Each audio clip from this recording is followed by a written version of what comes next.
कधीतरी वेगळं कॉम्बिनेशन करायलासुद्धा मजा येते आणि खायलासुद्धा आवडतं।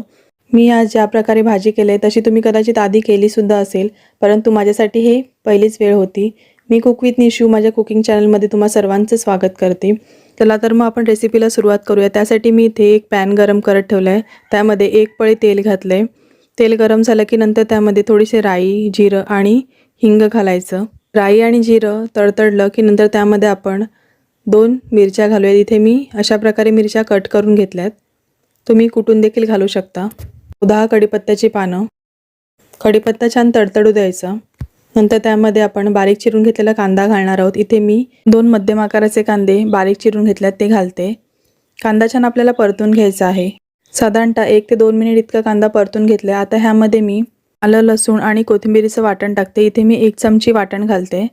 आता हे वाटण देखील आपल्याला थोडंसं तेलावर परतून घ्यायचं आहे।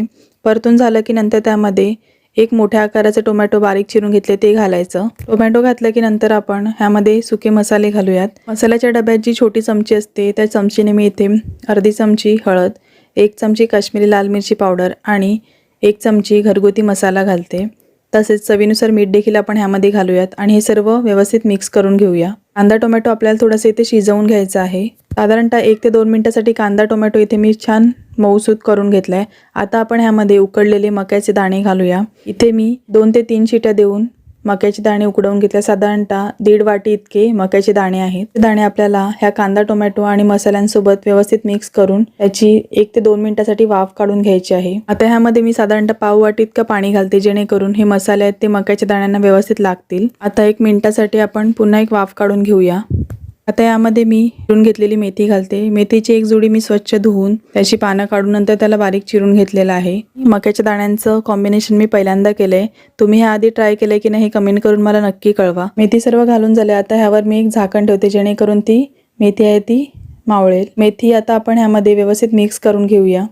अशा प्रकारे मेथीची भाजी खाताना मेथी अजिबात करवट लागत नाही आणि लहान मुलांना जर का मक्याचे दाणे वगैरे आवडत असतील आणि पालेभाज्या खायला बघत नसतील तर अशा प्रकारे तुम्ही मक्याचे दाणे आणि मेथी अशा प्रकारे बनवून देऊ शकता, किंवा तुम्ही ह्यामध्ये दुसऱ्या कोणत्याही पालेभाज्या देखील वापरू शकता। आता आपण 4 ते 5 मिनिटांसाठी एक वाफ काढून घेणार आहोत। 5 मिनिटाची वाफ काढून झालंय। आता आपण बघूयात भाजी आहे ती ऑलमोस्ट झालेली आहे। आता ह्यामध्ये तुम्हाला आवडत असेल त्याप्रमाणे तुम्ही शेंगदाण्याचा कूट किंवा नारळाचा चव किंवा सुक्या खोबऱ्याचा किस देखील तुम्ही इथे करून घालू शकता, नाही घातलं तरी देखील चालेल। इथे मी ओला नारळ आहे तो थोडासा वाटून घेतलाय। 2 ते 3 चमचे इथे मी ओला नारळ वाटलेला घालते। ते मिक्स करून साधारणतः अर्धा ते 1 मिनिटाची एक वाफ काढून घेतले आणि आपली भाजी तयार आहे।